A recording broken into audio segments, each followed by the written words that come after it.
दूसरे ग्रुप पर नज़र डालें, अगर पहले ग्रुप की चर्चा की हमने, दूसरे ग्रुप की नज़र डालें, उसमें south Africa, West Indies, USA qualified, England और स्कॉटलैंड के बीच वो जद्दोजहद जारी है। पहली टीम ग्रुप 2 में साउथ अफ्रीका, एक ऐसी टीम जिसने 3 मुकाबले जीते जरूर पजुपा, लेकिन परेशानियां रही हैं, चाहे वो नेपाल के विरुद्ध, चाहे वो नेदरलैंड्स के विरुद्ध, जिस मुकाबले की बात कर रहे थे शरीफा।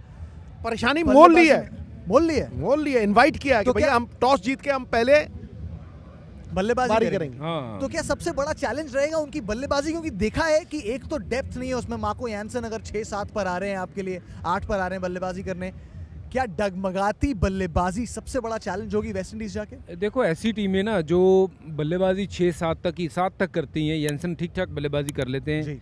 वो ऊपर से जिस दिन 3 आउट हुए ना वो फंस जाएंगी। क्योंकि क्लासन जो है ना वो एक ही अंदाज में क्रिकेट खेलते हैं, वो सिचुएशंस को कम खेलते हैं, वो फॉर्मेट को ही खेलते चले जाते हैं। तो मुझे लगता है कि भारत देखो क्यों टॉप पे है, क्योंकि उन्होंने फॉर्मेट नहीं खेला, सिचुएशन को खेला। सूर्य कुमार यादव भी मार सकते थे, वो ऊट पटांग शॉट जो वो खेलते हैं वहाँ लगते हैं, जहाँ मुंबई जैसी विकेट पे या कोई और अच्छी विकेट पे वो शॉट लगते हैं। बट नाशुआ क्रिकेट काउंटी ग्राउंड का जो स्वभाव था ना, उस पर आपको प्रॉपर क्रिकेट खेलनी पड़ती है। चैलेंजिंग कंडीशन में आप ये नहीं कहते कि नहीं यार मैं आउट हुआ तो ठीक है, पीछे कोई और संभालेगा। प्लेयर वो जो अपनी टीम को परेशानियों से निकाल के आगे लेके आए, जिताए, वो सूर्या कुमार यादव ने किया। क्लासन ने एक मैच में वो रुख अपनाया कि जिस दिन उन्होंने थोड़ा रुक के खेले, रन उन्होंने मिलर के साथ मिल के बनाए, जिस दिन 4-5 आउट ऊपर से हो गए थे, 110 ही बनाए थे, उसमें भी गेम जीत गए। बट ये टीम साउथ अफ्रीका, थोड़ा सा इनको कंडीशंस को खेलना पड़ेगा भाई। You have to respect the conditions. आप ये कोई ऐसा गेम नहीं है कि वहाँ एक ही पेस से चलाना है आपको। वो पिच जो है ना बहुत कुछ दर्शाती है। ये हमारी क्रिकेट की जो गेम है, इसमें पिच का सबसे बड़ा रोल है कि आपकी बल्लेबाजी कैसी होगी, गेंदबाजी कैसी होगी। नो डाउट आपके पास वो टैलेंट है, धार है, बट आप दुगने हो जाते हो अगर पिच में मदद हो फास्ट बॉलर के लिए। आप दुगने हो जाते हो जब पिच पटाखा हो एज ए बल्लेबाज, क्योंकि दूर से खड़े हुए छक्के लगते हैं। बट ये कंडीशन में थोड़ा सा इनको संभल के बल्लेबाजी करनी पड़ेगी। नो डाउट टीम बहुत अच्छी है, जीत सकती है ये टूर्नामेंट, दावेदारी है इनकी, ये बात ठीक है। ये फंसते इसलिए हैं क्योंकि ये एक ही तरीके की क्रिकेट खेलते हैं। जिस दिन ये थोड़ा सा ये हुनर सीख लेंगे कि कंडीशंस को खेलिए, ये टीम मुझे लगता है किसी की पकड़ में नहीं आएगी, क्योंकि हर गुण है इस टीम में। प्रिडिक्टेबल है जी। क्योंकि वहाँ जब आप साउथ अफ्रीका वेस्ट इंडीज़ में खेलेगी, स्पिनर बहुत अहमियत रखते हैं। मुझे नहीं लगता कि साउथ अफ्रीका के पास कोई तगड़े स्पिनर ऐसे हैं जो महाराज के अलावा। जी, हाँ, केशव मतलब महाराज मुझे एक नहीं option लगता है, वो जी। महाराज भी मतलब वो एंगल करके अंदर ही गेंद आता है, समझे नहीं? तो बहुत बड़ा हैंडीकैप है कि जब आप ड्राई स्लो हार्ड पिचेस के ऊपर खेलते हैं तो आपके पास स्पिनर 2 होने, और मुझे कोई डाउट नहीं, I will not be surprised if India plays 3 spinners over there. I will not be surprised कि एक फास्ट बॉलर को कम करके जी। गयाना में तुम्हें 3 स्पिनर खेलते मिलेंगे, और उसमें से 2 ऐसे जो मतलब एक चाइना में डालने वाला और दूसरा हो सकता है कि यूजी चहल। कोई सरप्राइज नहीं। हमने बात की साउथ अफ्रीका की, अब बात वेस्ट इंडीज की। अपने घर पर मेजबान, कंडीशंस के जानकार और जो सुपर पावर रही है, और अगर इस पूरे टूर्नामेंट में अब तक के जिस लिहाज के रिजल्ट्स रहे हैं, बल्लेबाजी में दमखम दिखाया है, गेंदबाजी में चाहे नए स्पिनर का इंट्रोडक्शन हो, चाहे वो पेसर हो, चाहे वो ऑलराउंड एबिलिटीज हो। पीएनजी के विरुद्ध 5 विकेट से जीत, 134 रन से जीत, युगांडा के विरुद्ध न्यूजीलैंड, अफगानिस्तान, जो परिणाम लेकर आ रहे हैं सुपर 8 में, जो पेडिग्री लेकर आ रहे हैं, और शायद जो भूख लेकर आ रहे हैं घर पर विश्व कप जीतने की। देखो गुरु Big अपनी contenders. अपनी बीट पे तो मुर्गा भी कुड़कुड़ करता है, अपनी Point है। बिल में चूहा भी शेर हो जाता है। ये तो अपने घर पे खेल रहे हैं और बड़ी तगड़ी टीम है। मैं हमेशा इस टूर्नामेंट से पहले कहता आया हूँ कि ये डार्क हॉर्सेज हैं। अगर आप ऑलराउंडर्स देखें तो भैया केकेआर को जिताने वाला कौन था? Andre Russell. मसल नरेन वो नरेन squad तो में चलो नहीं वो है। नहीं है स्क्वाड में, लेकिन अगर आप देखें तो रॉबमन पावल हो, वो शफीक रदरफोर्ड। हाँ, रदरफोर्ड हो। रदरफोर्ड की पाजी क्या बल्लेबाज थी उसने। फास्ट बॉलर्स देखिए आप, ओपनिंग बैट्समैन देखिए, हर तरह से पारंगित टीम है। स्पिनर देखिए, मतलब कोई इनमें कमजोरी नहीं है। तो ऐसी टीम के साथ जब आप खेलते हो, ऐसी टीम के साथ, तो आपको दुखती नब्ज पे हाथ रखना पड़ेगा। ये किस चीज में कमजोर हैं, और सबसे बड़ी बात है कि इनके लिए दुआएं बहुत हैं। डोमिनेंस थी 75 से लेके 90 तक वेस्ट इंडीज की, उसके बाद नीचे गए और फिर जब अपवर्ड ट्रेंड शुरू हुआ तो वर्ल्ड कप जीतने के बाद 2 बार वर्ल्ड कप जीते, वो था अपवर्ड ट्रेंड, समझे कि नहीं? तो मुझे लगता है कि दुआएं भी हैं, घर पे मैच भी खेल रहे हैं और टीम में फायर पावर भी है। तो ये भी भैया 16 कला संपन्न टीम है।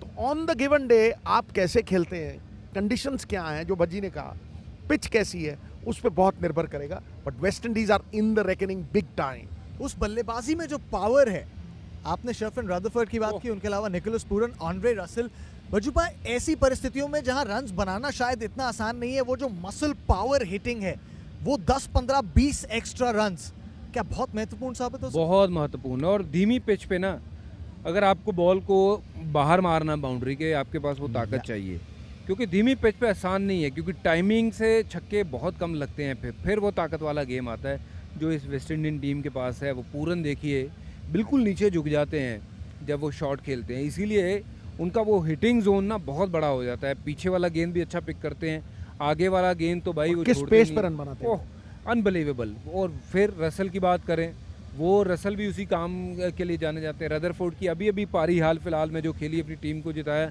तो इस टीम में वो 6 हिटिंग एबिलिटी बहुत ज़्यादा है, बाकी टीमों से कहीं ज़्यादा। और ये कंडीशंस में वो पावर गेम जो है वो काम में आएगी। और अपनी ग्राउंड पे जब खेल रहे हैं तो जब सपोर्ट है ना, सपोर्ट सिस्टम पूरा उनके साथ चलेगा। वो गयाना में खेले या फिर खेले बारबेडोस में, सेंट लूसिया में या ट्रिनिडाड में, पूरा सपोर्ट सिस्टम जो है उनके साथ चलेगा। बहुत बड़ा फैक्टर हो जाता है जब पूरे फैंस आपको चीयर कर रहे हों। Live wires connected to high voltage poles. संक्षिप्त में समझे कि नहीं समझे? सुपर 8 के इन दोनों ग्रुप्स पे देखें, हर ग्रुप से 2-2 टीमें जाएंगी उस सेमीफाइनल में। ग्रुप 2 की अगली टीम यूएसए। क्या कमाल का सफर रहा है टीम यूएसए का, मेजबान बनकर आए इस टूर्नामेंट में और उसके बाद पहले पाकिस्तान को न सिर्फ आंख दिखाई, वो मुकाबला हराया, कनाडा को हराया तो सही, भारत को भी दबाव में डाला, परेशानी में डाला। सरप्राइज पैकेज है। कोई नहीं सोचता था कि यूएसए इस तरह से खेलेगी, और क्योंकि यूएसए में बहुत सारे माइग्रेटरी बर्ड्स हैं बॉस, सब वहाँ से अपने देश से तमन्नाएं लेके 2 अंडर 19 वाले भारत वाले थे, ठीक है, कोई पाकिस्तान खेलना चाहता था, कोई कैसा नेत्रवलकर, सबको इंजीनियर बनने आया, कोई कुछ आया, in search of greener pastures वो यूएसए आए हैं। लेकिन कोई ये नहीं समझता था कि भैया क्रिकेट को छोड़ के जो प्रोफेशनल तरीके से यहाँ आए हैं वो क्रिकेट में भी इतना हावी होकर सर चढ़ के खेलेंगे। और जो क्वालिफाई नहीं किए थे, जिनको ये श्रेय इसलिए मिला कि भाई वो होस्ट हैं, वो आके पाकिस्तान को पछाड़ देंगे, भारत के साथ इतना टफ मुकाबला करेंगे, कनाडा को उधेड़ देंगे। मतलब this was not what we expected, but life is what happens when you are making other plans. ये सरप्राइज पैकेज बनके यूएसए की टीम उभरी है, अनुकूल एक्सेलेंस की।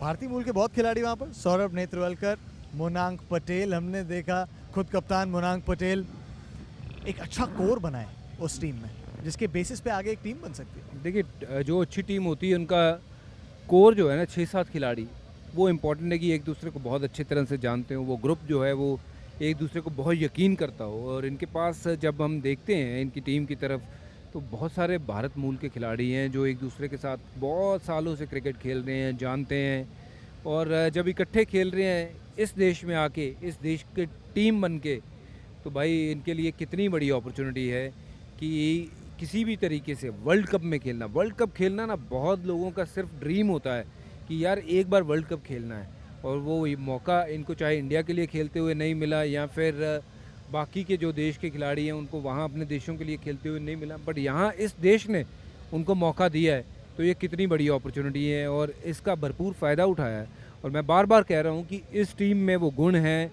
इस टीम में वो लक्षण हमने देखे हैं कि ये टीम आने वाले समय में अपना लोहा मनवाएगी। वो यहाँ पे खेलें या फिर कहीं पे भी जाके खेलेंगे, वो अच्छी क्रिकेट खेलेंगे क्योंकि बहुत अच्छे खिलाड़ी हैं। और जो उनका हमने फोकस देखा, डिटर्मिनेशन देखी है, कुछ पाना चाहते, कुछ करना चाहते हैं, वो भूख है उनमें। Last but not the least, उन ग्रुप्स पर अगर नजर डालें, यूएसए की बात हमने की, भविष्य के लिए अगर यूएसए में क्रिकेट को आगे बढ़ना है तो यूएसए का इस टूर्नामेंट में आगे बढ़ना बहुत ज़रूरी। लेकिन last but not the least, defending champions England. क्या कमाल का टर्न अराउंड रहा है इनका भी। माइनस में था नेट रन रेट, लेकिन फिर जब जरूरत थी तो सामने वालों को सिर्फ 47 पे रोका नहीं, वो रन्स बना दिए 19 गेंदों में। नेगेटिव से अपना नेट रन रेट ले गए प्लस 3.05 समथिंग। दिखाया कि हम डिफेंडिंग चैंपियन है, ऐसे ही नहीं हल्के में मतलब भाई। देखो गुरु, जब इंग्लैंड डामाडोल परिस्थिति में थी ना और लग रहा था कि यार बाहर हो जाएंगे, मैं खुश था, क्योंकि मुझे सबसे खतरनाक टीम भारत जब खेलता है वो इंग्लैंड लगती है। ओके, क्योंकि इनके पास जो असला तोप है ना बॉस, इतनी तेजी में खेलने वाले ओपनर हैं। अब देखिए यहाँ फिल सॉल्ट किस तरह से खेले, है ना, मतलब इनके पास इतने तगड़े बॉलर हैं और फॉर्मेट को खेलने वाले स्पेशलिस्ट हैं। ये नहीं है कि वो टेस्ट क्रिकेट ही खेलेंगे, सारे फॉर्मेट को खेलने वाले स्पेशलिस्ट हैं।